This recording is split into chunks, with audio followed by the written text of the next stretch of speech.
হচ্ছে অ্যাফার্মেটিভ থেকে নেগেটিভ কিভাবে করতে হবে। ট্রান্সফরমেশন অফ সেন্টেন্স, এটা হচ্ছে কমপ্লিকেটেড একটা টপিকস, অতএব সবাই মনোযোগ দিয়ে দেখবেন। ফাইন, সবসময় মাথায় রাখবেন অনলি বা অ্যালন যুক্ত সেন্টেন্স অ্যাফার্মেটিভকে নেগেটিভ করতে হলে, অর্থাৎ অনলি বা অ্যালন যুক্ত অ্যাফার্মেটিভ সেন্টেন্সকে কিভাবে নেগেটিভ করবেন বলছি।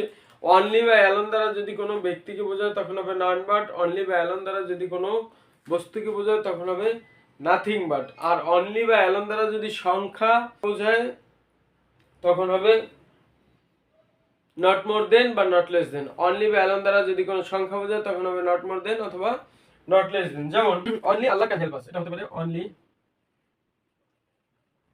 আল্লাহ ক্যান হেল্প আস, একটা হতে পারে। আবার এটা হতে পারে only she can do this, এটা হতে পারে only she can do this.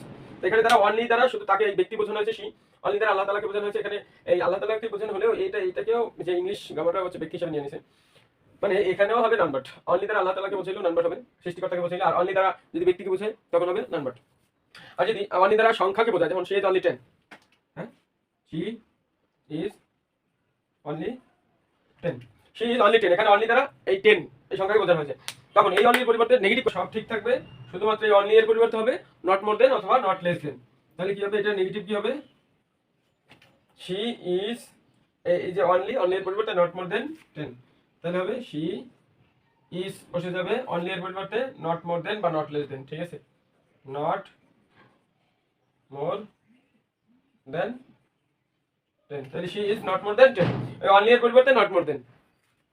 এরপরে এখানে এর উপরটা আছে কি, only she can do this, তাহলে এখানে অনলি দ্বারা only she can do this, শুধুমাত্র সেই কাজটা করে, তাহলে শুধুমাত্র সে, তাহলে এখানে অনলি দ্বারা ব্যক্তিকে বোঝানো হয়েছে, তাহলে অনলি এর পরিবর্তে হবে none but, none but she can do this. এই অনলি এর পরিবর্তে এখানে লিখলাম none but she can do this, শেষ, none but she can do this.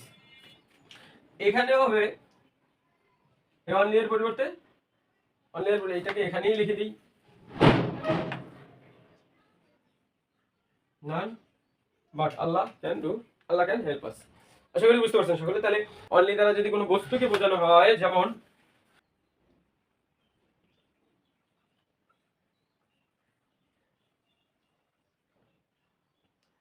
তাহলে কি হবে, শি বসে যাবে, লাইকস বসে যাবে, অনলি এর পরিবর্তে হবে শুধু নাথিং বাট, এরপর সুইট বসে যাবে, এই হচ্ছে কথা। তাহলে নেগেটিভ এখানে শুধু অনলি এর পরিবর্তে নাথিং বাট। তাহলে অনলি যুক্ত অ্যাফার্মেটিভ সেন্টেন্সকে নেগেটিভ করতে হলে অনলি দ্বারা যদি কোনো ব্যক্তিকে বোঝায় তখন হবে নন বাট, আর অনলি দ্বারা যদি কোনো বস্তুকে বোঝায় হবে নাথিং বাট, অনলি দ্বারা যদি কোনো সংখ্যাকে বোঝায় তখন হবে নট মোর দেন অথবা নট লেস দেন, ঠিক আছে। আচ্ছা, এরপরে